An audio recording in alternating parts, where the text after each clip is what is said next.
Channel for education channel. বন্ধুরা, Lok Sabha vote 2024 remuneration of polling personnel in Lok Sabha vote, vote কর্মীদের ভাতা বাড়ানো নিয়ে কি বললেন নির্বাচন কমিশনার। তো আমরা দেখে নিব যে আগের বারের থেকে এবার কি বাড়ছে। আমরা যে খবরটি দেখে নিচ্ছি, ভোট কর্মীদের ভাতা বৃদ্ধিতে সায় নেই কমিশনের। মানে এর আগের বছর যা ছিল, এর আগের বারের ইলেকশনে যা ছিল লোকসভা ভোটে তাই থাকছে। এখন দেখুন লেখা আছে, ভোটকর্মীদের কাজে ঝুঁকি বাড়ছে অথচ বাড়ছে না ভাতা। ভোট করাতে গিয়ে রাজনৈতিক দলের কর্মীদের হাতে মারধর খাওয়া কিংবা হুমকির মুখে পড়তে হচ্ছে তাদের। ভোটের অন্যান্য খরচ বাড়লেও ভোটকর্মীদের ভাতা বাড়ানোর ব্যাপারে নির্বাচন কমিশন একেবারে উৎসাহী নয়। সূত্রে খবর, ভোটকর্মীদের আর্জি মেনে নিয়ে ভাতা বাড়ানোর জন্য সিইও অফিস থেকে কমিশনের কাছে একটি প্রস্তাবও পাঠানো হয়েছিল, কিন্তু সেই প্রস্তাব নাকচ করে দিয়েছে জাতীয় নির্বাচন কমিশন।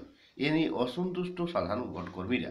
প্রতিটি নির্বাচনের আগে নতুন করে ভোটার তালিকা তৈরি হয়, সেই তালিকায় নতুন নাম যুক্ত করার পাশাপাশি মৃত ভোটারদের নাম বাদ যায়, কারো আবার ঠিকানা বদল হয়, সেই জন্য ভোটার তালিকা সংশোধন করা হয়। এই কাজে মুখ্য ভূমিকা নিয়ে থাকে বুথ লেভেল অফিসাররা।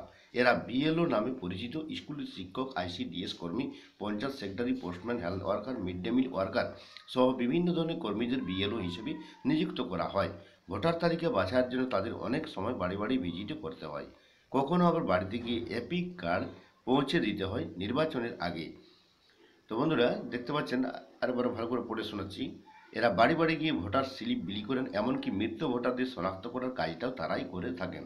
অথচ এই কাজের জন্য বছরে মাত্র 3,000 টাকা সাম্মানিক ভাতা পান বিএলওরা। ভোটের কাজে নিযুক্ত প্রিসাইডিং অফিসাররা ট্রেনিংয়ের সময় রোজ গড়ে 300 টাকা এবং অন্যান্য ভোটকর্মীরা 250 টাকা করে ভাতা পান।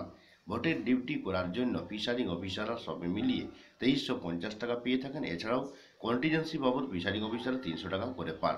সিইও অফিসের এক আধিকারিক বলেন, ভোটকর্মীরা যে টাকা ভাতা পান সেটা খুবই কম, বিশেষ করে বিএলওরা। ভোটকর্মীদের ভাতা বাড়ানোর জন্য আমরা জাতীয় নির্বাচন কমিশনের কাছে প্রস্তাব পাঠিয়েছিলাম, কমিশন তাতে রাজি হয়নি। তার কারণ, পশ্চিমবঙ্গের পাশাপাশি সারা দেশের ভোটকর্মীদের ভাতা বাড়াতে হবে, এই টাকা রাজ্য সরকারই পেমেন্ট করবে।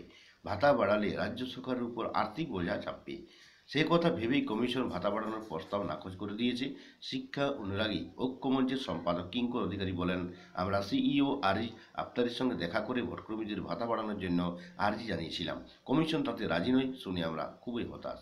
তো বন্ধুরা বুঝতে পারছেন যে এখনও পর্যন্ত কোনো যে নোটিশ দেয়নি যে ভাতা বাড়ছে কি না, বা ভাতা বাড়লে অবশ্যই নোটিফিকেশন করবে।